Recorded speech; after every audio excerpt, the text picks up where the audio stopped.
Broad-based business reporting calls for industries to lead the way and adopt key performance indicator financial and non-financial reporting. You've answered this call using a sustainable practice framework. What was the aim of that?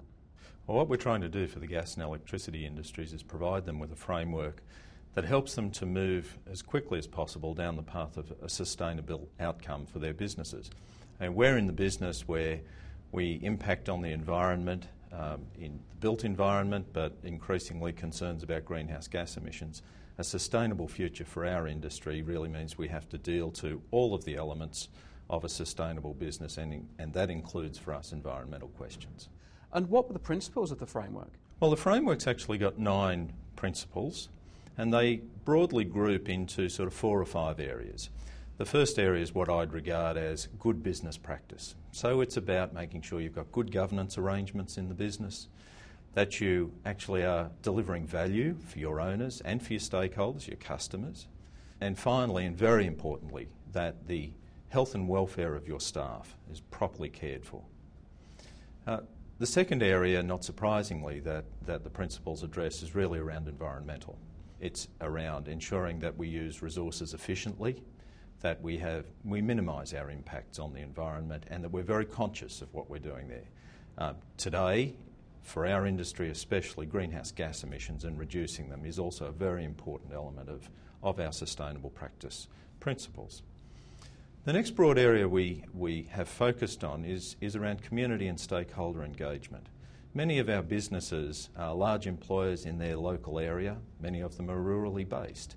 And engagement with that community is very important, and supporting community activities is a strong element here. We're also very concerned to make sure that our businesses are communicating their big sustainability issues with their stakeholders.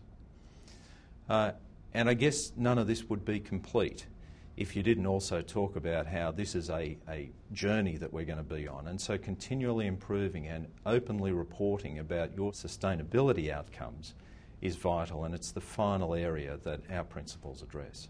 And how did you involve the energy supply sector? Well, through the ESAA, the energy sector for in excess of 10 years now has been chipping away at codes of practice and frameworks to try to improve the knowledge within the industry and its practices to continually improve. So we've actually got quite a long history of working at this, but what we came to understand about 2 years ago now was that we were putting in place codes and rules that were very specific and rather out of line with where broader sustainability reporting was heading towards.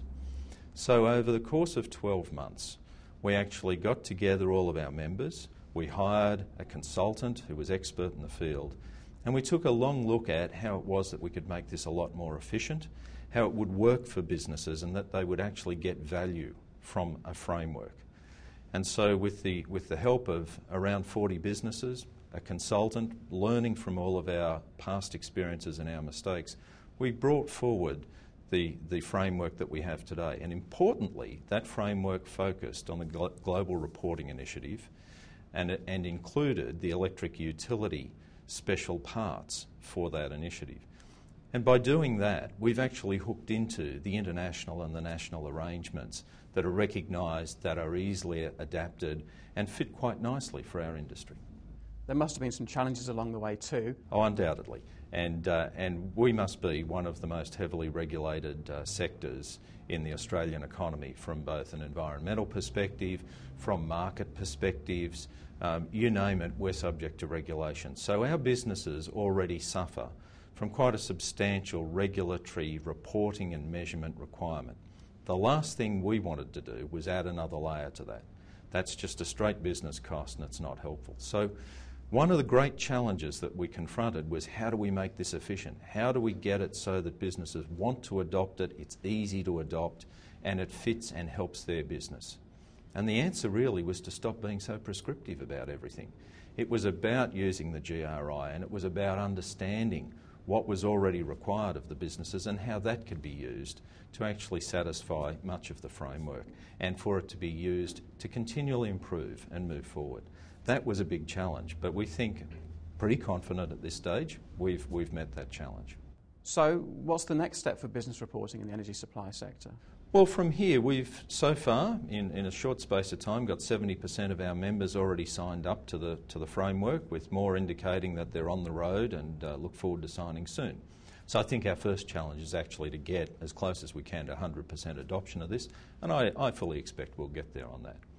After that, I think that where to from here, it's about realising the benefits of this new framework. And one of the key areas where we're going to get benefits is in the benchmarking that will come as a result of all of our member businesses being involved, voluntarily reporting back to us on a simple questionnaire, and then being able to receive feedback on a blind basis, of course, to see where they rank compared to their peers in the industry on a variety of performance indicators. And importantly, through the award structures that we have, both for reporting award and innovation awards, our members will be able to get independent assessment of their reporting initiatives and their innovations that they're pursuing, and get feedback on how they could do still better and how we will move forward. We think it's a great opportunity for our industry to show that we are about a sustainable future and our businesses are here for the long term.